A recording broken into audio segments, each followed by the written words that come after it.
सम्मानित मंच करौली की पावन धरा पर सबसे पहले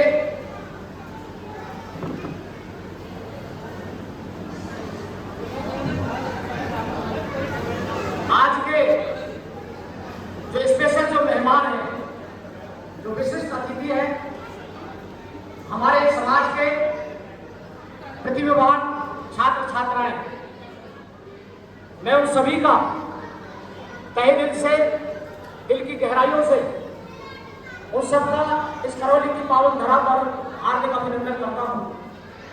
और मैं यहाँ पर उपस्थित सभी जन समूह से निवेदन करता हूं कि आज की प्रतिभाओं का आप दिल खोलकर उनका तालियों से स्वागत करें।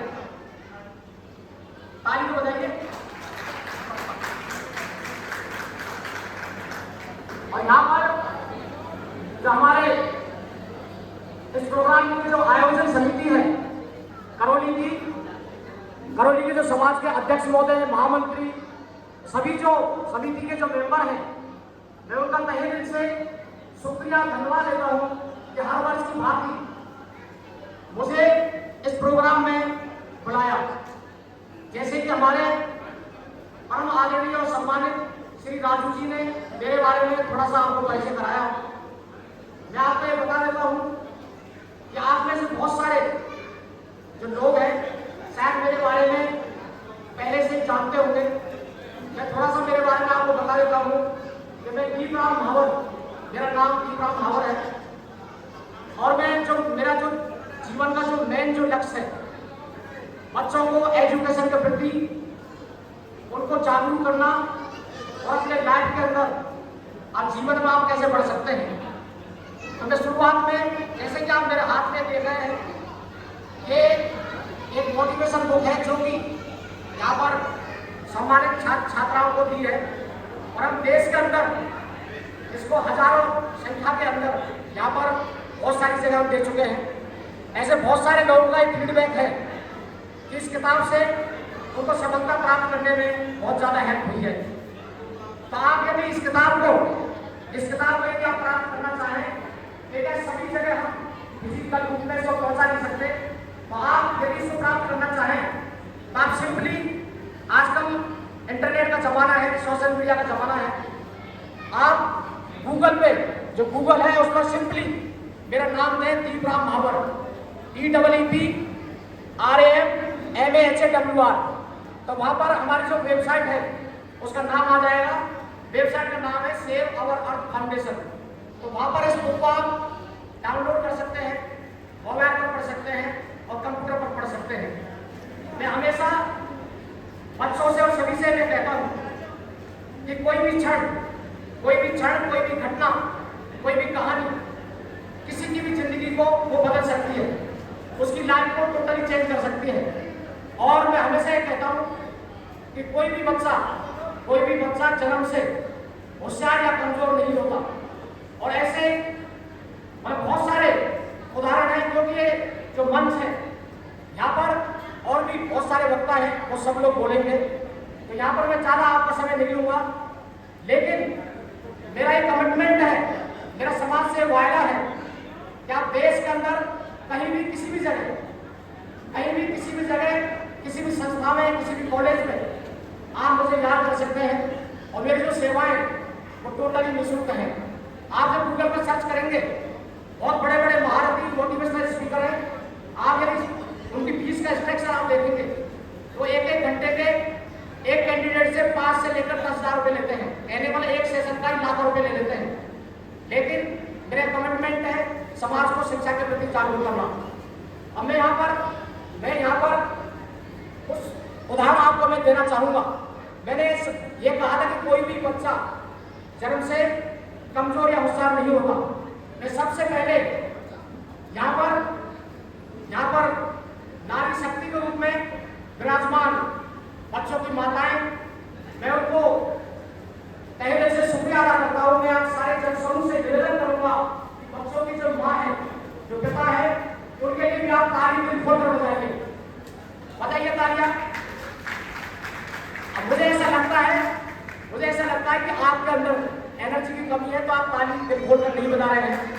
और यहाँ पर सम्मानित मंच पर उपस्थित मेरी धर्मपत्नी श्रीमती पुष्पा भावर, मैं उनके लिए भी अनुरोध करूंगा आप सबसे कि आप उनके लिए भी ताली बजा सकते हैं। आप उनके लिए ताली इसलिए बजा सकते हैं, उसका मैं आपको कार्ड में आपको बताऊंगा कि मैं सौभाग्यशाली हूँ, कि हम सौभाग्यशाली हैं कि मेरे घर में ईश्वर ने दो अनमोल रत्न पैदा किए हैं। दो अनमोल रत्न मीन्स मेरे घर में दो बेटियां पैदा हुई हैं, दो बेटियां, जिनमें से जो छोटी बेटी है, मैं फिर से रिपीट करता हूँ, कोई भी जन्म से होशियार या कमजोर नहीं होता है। मेरी जो छोटी बच्ची थी वो पढ़ने के अंदर बहुत कम एवरेज थी, मतलब बहुत कम मतलब एवरेज थी। तो एक बार का मैं आपको किस्सा सुनाता हूँ। स्कूल के अंदर स्कूल वाले भी बड़ा ड्रामा करते हैं, वो पेरेंट टीचर मीटिंग बुलाते हैं, पेटीएम। तो वहाँ पर मुझे बुलाया गया, तो वहाँ जो क्लास टीचर थी उसने मेरे से कहा कि आप अपनी बच्ची के ऊपर ध्यान नहीं देते हैं, ये पढ़ने में बड़ी कमजोर है। तो मैंने उनसे कहा, उस टीचर से कहा कि आप इसको क्रिटिसाइज कर रही है, इसको आप डिमोटिवेट कर रही है।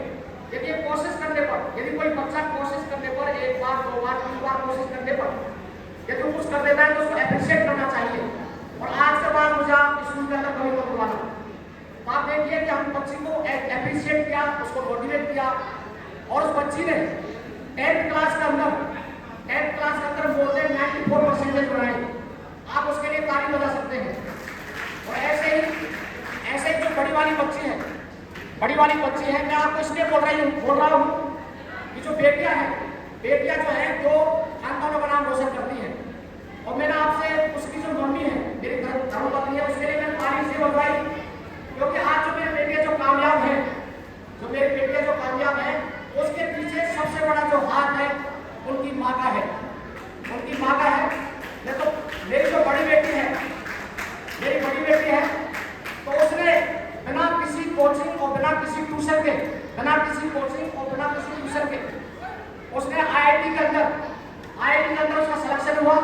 और आईआईटी बीएचयू से उसने, जैसे कि अभी हमने एक बच्चे को यहाँ पर सम्मानित किया था, आईआईटी में एक बच्चे का सपना होता है कि हमारा आईआईटी के अंदर नीट के अंदर सिलेक्शन हो।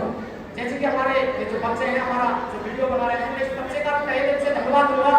मैं सभी बच्चों के लिए उज्जवल भविष्य की कामना करता हूँ। तो उस बच्ची ने बिना किसी कोचिंग ट्यूशन के आईआईटी में सिलेक्शन हुआ, आईआईटी बीएचयू के अंदर।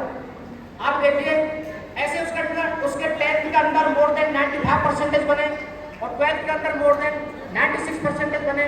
ऐसे छोटी के भी मोर देन 95% बने। तो आप मेरी जो बड़ी बेटी है, इस समय जो कॉलकॉम जो कंपनी है, आप अपने मोबाइल के अंदर यदि आप सर्च करेंगे, मोबाइल के अंदर अबाउट फोन में आप जाएंगे तो बड़ी जो कार है, जो महंगे जो मोबाइल है, उनके जो चिपसेट बनाने के जो काम करते हैं वो कॉलकॉम कंपनी करती है। अब कल ही मेरी बेटी ने बोला था कि पापा हमने एक चिपसेट बनाई है जो कि BMW में काम आएगी। आप कॉलकॉम कंपनी में कितना पैकेज होता है मैं अपने मुंह से नहीं बताऊंगा, तो बहुत ही बड़े पैकेज पर वो हमारे समाज का, हमारे गाँव का, हमारे मतलब समाज का नाम रोशन कर रही है, हमारे मतलब आधार कार्ड। तो आप मेरी बड़ी बेटी के लिए भी तालियां बजा सकते हैं। तो यहाँ पर मैं आपसे बोलना चाहूँ कि एक माँ क्या नहीं कर सकती। मैं आपको छोटा सा यहाँ पर उदाहरण दूंगा कि मुंबई में एक धारावी बस्ती है। तो वहाँ पर एक जो माँ है, जब वो गर्भावस्था मतलब प्रेगनेंसी थी, वो प्रेग्नेंट पीरियड में थी 3 महीने की, तो उसके हस्बैंड की डेथ हो जाती है और उसका एक बच्चा पैदा होता है। तो उसने उसको बड़े प्यार से उसको पढ़ाया और वो धारावी बस्ती में रहती थी। तो उस माँ का एक सपना था कि काश मेरे दो संतान होती तो मैं एक को डॉक्टर बनाती और एक को पुलिस ऑफिसर बनाती। तो क्या ऐसा संभव है कि एक ही संतान किसी माँ बाप का सपना पूरा कर सकती है? आप बताइए, कर सकती है? वो एक ही संतान दो सपने पूरा कर सकती है? आप बताइए, कोई बोल सकता है ऐसे? तो देखिए, उस एक संतान ने, उसकी बेटी ने उसको मोटिवेट किया। उसकी माँ बोले क्या नहीं कर सकती, उसकी माँ ने मोटिवेट किया और बच्ची वो पहले तो डॉक्टर बनी। उसके बाद उसने आईएएस का एग्जाम दिया और वो क्या बन गई, आईपीएस ऑफिसर। तो कहने का मतलब उस माँ को धन्यवाद दीजिए, उस माँ ने उसको मोटिवेट किया। और मैं यहाँ पर सभी से अनुरोध करूंगा कि यहाँ पर बहुत सारे ऐसे उदाहरण हैं कि माँ बच्चों के लिए प्रेरणादायक बन सकती है और बच्चे माँ के लिए प्रेरणादायक बन सकते हैं। तो मैं सभी बच्चियों से निवेदन करूंगा, सभी बच्चों से निवेदन करूंगा कि आपकी यदि माँ कम पढ़ी लिखी है या अशिक्षित है तो आप उनको मोटिवेट करें, उनको पढ़ाएं। उनको आज हम बहुत सारे उदाहरण देखते हैं कि माँ ने और बेटी ने एक साथ 12th पास किया, माँ ने और बेटी ने एक साथ 12th पास किया। तो मैं आपको देखूंगा, मैं एक और उदाहरण देना चाहूंगा। यहाँ पर जो बातें मेरी बहुत सारी है, वो हो सकता है कई घंटे में खत्म ना हो, लेकिन मैं एक उदाहरण देना चाहूंगा कि कई महिलाएं ऐसी हैं, वो भाइयों को कोसती हैं कि घर वालों ने हमारी कम उम्र में शादी कर दी, 15 साल की उम्र में, 14 साल की उम्र में, कि हम लाइफ में कुछ नहीं कर पाए, हम लाइफ में आगे नहीं बढ़ पाए। यदि कोई भी ठान ले तो जिंदगी में कहीं भी किसी भी जगह पहुंच सकता है।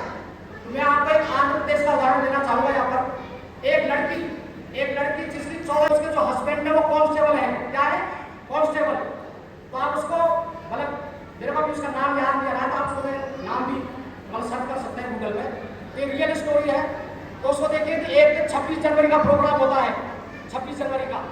तो वो अपने प्रोग्राम के अंदर उसकी धर्मपत्नी जाती है, तो वो जो कांस्टेबल है, जो भी आता है उसको ऐसे सैल्यूट मारता है, जो भी आता है उसको सैल्यूट मारता है। तो उसकी धर्मपत्नी ने पूछा कि भाई आप इनको सबको सैल्यूट क्यों मार रहे, कौन है ये, कौन है ये? तो उसके पति ने उससे बोला कि ये सब IPS ऑफिसर है, या मेरे से बड़े ऑफिसर है, मेरे से बड़े ऑफिसर है। तो उसने कहा कि सबसे बड़ा आपके डिपार्टमेंट में सबसे बड़ा ऑफिसर कौन होता है? उसने कहा आप IPS। तो देखिए उस औरत ने 18-19 साल की उम्र में बोला कि मैं भी IPS ऑफिसर बनूंगी। क्या ऐसा संभव है कि कोई लड़की मात्र 7वीं 8वीं पास या 10वीं पास भी नहीं है, वो ये बोले कि मैं IPS ऑफिसर बनूंगी? तो हम में से बहुत सारे लोग 99 नहीं बल्कि 100% बोलेंगे कि औरत पागल हो गई है, क्योंकि IPS निकालना बड़े दिक्कतों का मतलब ऐसे कोई गेम नहीं है। वो ये उसने बोला कि नहीं मुझे भी IPS ऑफिसर बनना है। तो उसके हस्बैंड ने उसको समझाया कि भाई कोई ये ऐसी बात नहीं है, बड़ी कोचिंग करनी पड़ती है, दिल्ली जाना पड़ता है, मुंबई जाना पड़ता है। तो उसने कहा कि नहीं मुझे IPS बनना है। IPS के लिए करना क्या पड़ता है? तो तू तो भाई 10वीं पास ही नहीं है, उसके लिए ग्रेजुएशन करनी पड़ती है।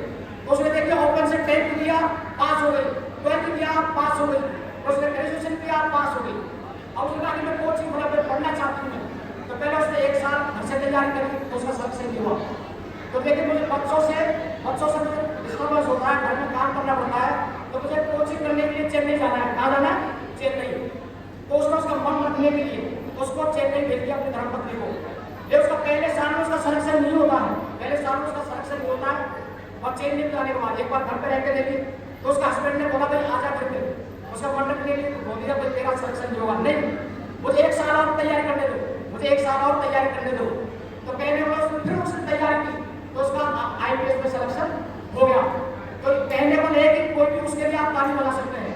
तो कहने का मतलब, मेरे कहने का मतलब यह है कि I can, ये बहुत बड़ा पावरफुल शब्द है। I can का मतलब मैं कर सकता हूँ, he can वो कर सकता है, they can वो कर सकते हैं। तो कहने वाला हम ऐसा कर सकते हैं, तो आप भी ऐसा कर सकते हैं। तो देखिए यहाँ पर जितने भी सम्मानित बच्चे हैं यहाँ पर, और भी दुनिया के अंदर बहुत बड़े ऐसे बहुत सारे जो उदाहरण हैं, आप चाहें तो मेरे YouTube चैनल पर बहुत सारे स्टोरीज, बहुत सारे आप उदाहरण देख सकते हैं। सिंपली आपको गूगल पर नाम सर्च करना है दीप राम भावर, तो वहाँ पर नीचे मेरे सारे सोशल मीडिया रहेंगे, चाहे वो इंस्टाग्राम हो चाहे यूट्यूब हो। आज सोशल मीडिया का जमाना है, बहुत सारे जो लोग हैं, बहुत सारे जो बच्चे हैं सोशल मीडिया से अपनी जिंदगी बर्बाद कर रहे हैं, लेकिन बहुत सारे जो बच्चे हैं सोशल मीडिया से अपनी जिंदगी भी बना रहे हैं। तो मैं यहाँ पर हमारे जो भारत रत्न बाबा साहब अम्बेडकर, उन्होंने ये कहा है, उन्होंने कहा है कि शिक्षा वो शेरनी का दूध है, जो पिएगा वही धाड़ेगा। तो मैं आप सभी से ये अनुरोध करना चाहूंगा कि शिक्षा ही वो मंत्र है, शिक्षा ही वो मंत्र है जो हमें जिंदगी में आगे बढ़ा सकता है। देखिए जो अमीर आदमी होता है, उसके तर्कस में सैकड़ों तीर होते हैं, लेकिन जो गरीब आदमी होता है उसके तर्कस में केवल और केवल एक ही तीर होता है, वह है शिक्षा का, वह है एजुकेशन का। अमीर जो आदमी है, यदि उसका बच्चा आगे सफल नहीं हुआ तो कोई उसको बिजनेस खुलवा दिया, कुछ भी कर देना। आज बहुत ही पुअर कंडीशन से निकला हूँ। बहुत सारे लोग मेरे बारे में जानते होंगे, बहुत सारे मेरे यहाँ पर बहन भी बैठी हुई है आपके सामने। तो कहने का मतलब ये कि मेरा अपनी जिंदगी में बहुत संघर्ष देखे, यदि आप मेरे बारे में सुनेंगे, आप मेरे बारे में सुनेंगे तो आपके आंखों में आंसू आ जाएंगे। मैंने अपनी जिंदगी के अंदर इतने कष्ट, इतने दुख पाए हैं, एक रुपये के लिए एक एक रुपए के लिए मैं तरसा हूँ। मेरे पिताजी मतलब मजदूरी करते थे, कभी मैं आपसे कहता कि मेरे पिताजी मजदूरी करते, मैं लाइफ में कुछ नहीं कर सकता, लेकिन मैंने अपने पिताजी से बोला कि आपको टेंशन करने की कोई जरूरत नहीं है। हमारे एक टीचर थे द्वारका प्रसाद अवस्थी जी, तो उन्होंने कहा यदि आपको लाइफ में आगे बढ़ना है, सफलता प्राप्त करनी है, तो बेटा आप आगे साइंस लेना, आप आगे साइंस लेना और बच्चों को पढ़ाना, ट्यूशन पढ़ा के आप अर्निंग करना और वहाँ आगे आप पढ़ाई करना। तो मेरा देखिए कि 1994 में बिना किसी कोचिंग, बिना किसी ट्यूशन के MIT, जो कि देश की पॉपुलर कॉलेज है, MIT आप मेरे लिए भी तारीफ बता सकते हैं, तो जयपुर के अंदर MIT कॉलेज से मेरा सिलेक्शन हुआ और कॉलेज से आने के बाद मैंने ट्यूशन पढ़ाया और मैंने सफलतापूर्वक बीटेक की पढ़ाई की और आज मैं आपके सामने यहाँ पर उपस्थित हूँ। मैं मेरी श्रीमती धर्मपत्नी के बारे में आपको बताना चाहूँगा। जब हमारी शादी हुई तो एक ग्रेजुएशन थी BA पास, तो हमने बैठ कर आपको सवाल किया कि आप आगे की और पढ़ाई करना चाहती हैं, आप आगे पढ़ना चाहती हैं, तो इन्होंने फिर BEd किया, MA किया, मतलब 96 में इन्होंने पढ़ाई छोड़ी, कब 96 में। उसके बाद इन्होंने मतलब BEd किया, 2003 में इन्होंने BEd किया। अब मैंने इनसे कहा कि पहले परसेंटेज के बेस पर सिलेक्शन होते थे, फिर इन्होंने BEd किया 2003 में, 2004 में वैकेंसी निकल गई और 2005 में ये टीचर बन गई। कहने के लिए ऐसा कर सकती है तो हम भी ऐसा कर सकते हैं। तो आपने मुझे यहाँ पर बुलाया, उसके लिए तहे दिल से शुक्रिया, थैंक यू। आपने मुझे शांतिपूर्वक सुना, उसके लिए थैंक यू। आप मुझे कहीं भी किसी भी जगह वोटिंग के लिए